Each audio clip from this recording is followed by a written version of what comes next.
happy Tuesday and happy warm-up. It commences today and we're in for several days of milder weather in what's been otherwise a roller coaster month. This is a look at just the 10 days of January so far, and you can see even in the chart the ups and downs from 30 a week ago to 17 below Friday morning to 29 Saturday, back below zero yesterday, and now we're back to near freezing today. In fact, I think we'll be really close to 32 in the Twin Cities, some 40s even in the southwestern corner of the state. Basically, where you see this bluish yellow, the 40s and 50s, that's where there's no snow on the ground.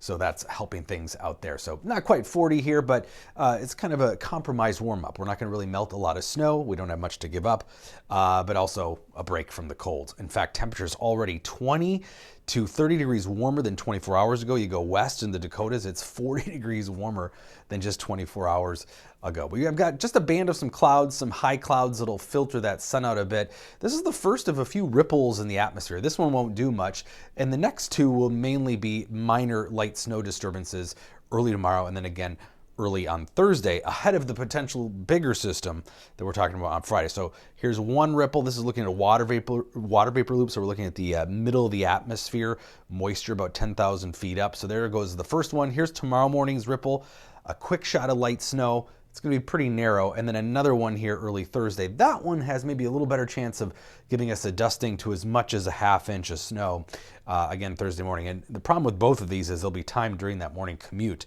so that could cause some issues. So here's the early Thursday one, maybe 3 a.m., so again, just before the morning rush. But again, I think the Wednesday one will be fairly insignificant in terms of coverage. We're talking about probably a very narrow swath. Now, this could shift to over the metro, but either way, this is just a dusting of some very light snow. But Thursday, as I mentioned, that's a little more widespread, a little bit more potential for up to a half-inch of snow. Again, not a big snow producer, but it's going to be mainly the timing that's a problem coming just before and during the beginning of that morning commute.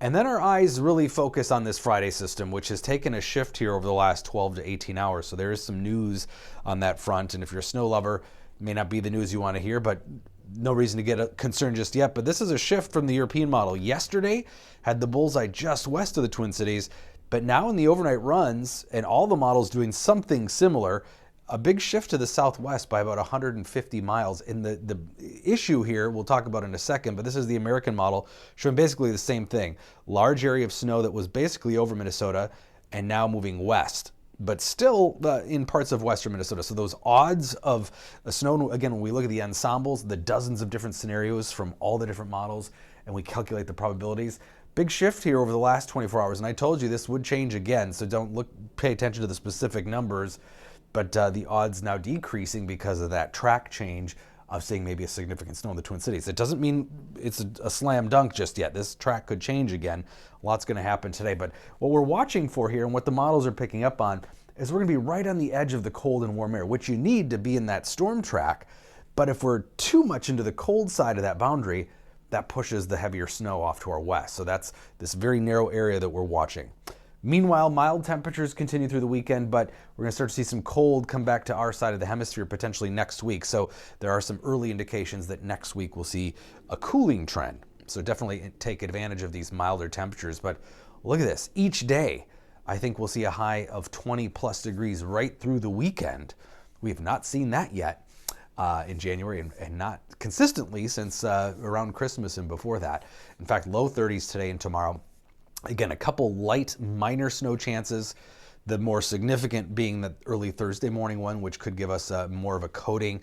And then all eyes will be focused on Friday. We're going to learn a lot more today with a couple more computer model runs, more data into the system, so we can hopefully hone in on that Friday track a bit better. But behind it, we do cool off slightly.